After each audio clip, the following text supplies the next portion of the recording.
Blended learning is a way of teaching that combines online resources with in person instruction to create a more personalized learning environment.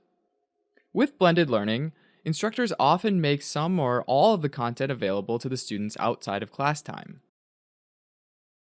Taking this to the extreme, students could consume all of the traditional lecture material at home at their own pace, and during class time they could complete work assignments traditionally given as homework during class, as well as other activities like team-based or project-based learning.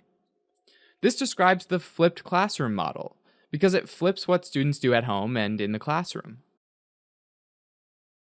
Typically, when a teacher creates a lecture, they have to make an educated guess about the knowledge level of their audience, since they have limited information about what each student knows or remembers. If a lecture is too difficult, then most of the students will be lost. If it's too easy, then most of the students will be bored. So teachers typically end up lecturing to the mythical middle of the class and hoping for the best. By putting their content online, students can move at their own pace. Those who are familiar with the material can go through it quickly, even watching it at an increased speed, while others who aren't as familiar with it can pause to take notes, re-watch it, or call up other resources to help them understand a concept being explained. An additional benefit for all students is that they can choose to engage with the material when they're most alert, which satisfies both the early bird and the night owl. And for those students that have disabilities, they can take the breaks that they need without having to worry about missing out or distracting others. Putting work assignments back in the classroom also has a number of benefits from a learning science perspective. A lot of students describe the frustration of feeling like they understand a concept in class, but then being confused when they go home and try to apply it to an assignment. This is also supported by research. We learn best through active work, not passive listening. Doing work assignments during class time means that teachers are available when students need them the most, when they're trying to apply their knowledge. Another place where students traditionally struggle is with out-of-class group work, because it can be hard to coordinate an in-person meetup as well as make sure those meetings are constructive. Moving group work into the classroom setting makes the logistics straightforward, and it also allows the instructor to keep an eye on group meetings and to help facilitate them if needed. An important aspect of all blended learning environments is that they're not intended to do away with face time in the classroom. Unlike online classes, where all of the material and interactions are online, blended classrooms count on face-to-face interactions between students and teachers. Instead of getting rid of these interactions, blended learning structures are intended to optimize them, moving the teacher from a passive sage on the stage, who delivers didactic lectures to a large audience, to a more active role as a guide on the side, who interacts one-on-one with students to help guide them in ways that might be impractical or impossible with a traditional teaching model. By doing this, blended learning classes move from a teacher-focused learning model to a student-focused learning model. In a traditional classroom, the approach is generally time-based, meaning the whole class moves at the same pace.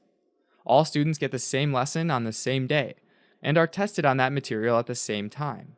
And then they all move on to the next topic regardless of their individual exam performance or if they have gaps in their knowledge.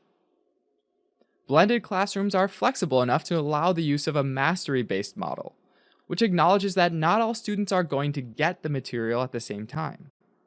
Some students might need more time to understand a topic, while at other times those same students will speed ahead. By giving students as much time as they need on a topic and letting them decide when they're ready to be tested, blended classes can help to ensure that students move forward only when they've shown that they can apply what they've learned with confidence. Blended learning, though, like any teaching approach, brings with it some important challenges. Because this approach depends on technical resources, they have to be affordable, reliable, and easy to use for both the students and the teachers. Oftentimes, there's also a learning curve that has to be navigated, especially for those that have never used technology in the classroom.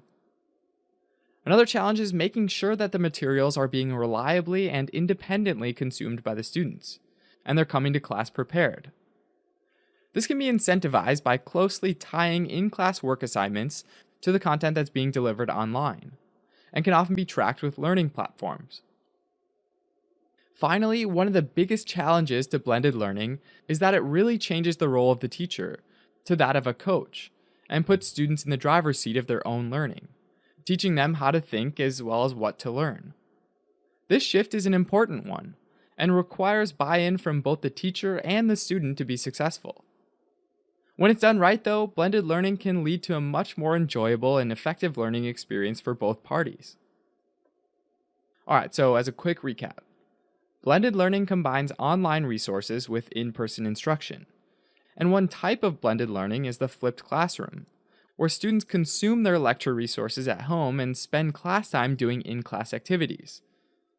This allows the teacher to change from a passive sage on the stage to a more active guide on the side, facilitating a student-focused learning model.